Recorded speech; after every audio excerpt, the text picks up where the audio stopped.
Здравейте, казвам се Анатолий Гарановски. Сега ще ви продемонстрирам как зареждам автомобила си с биокатализатор MPG Boost.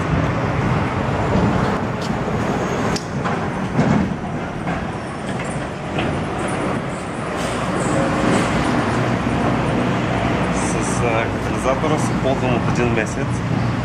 В момента съм някъде на втори резервоар. Резултата ми е 25% икономия на втория резервоар. Добро.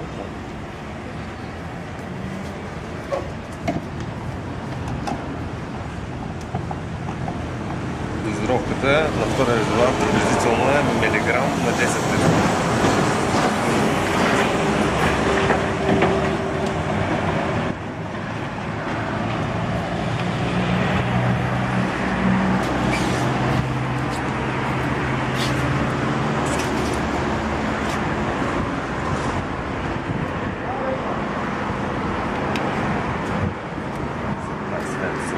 Дизел 20. Да.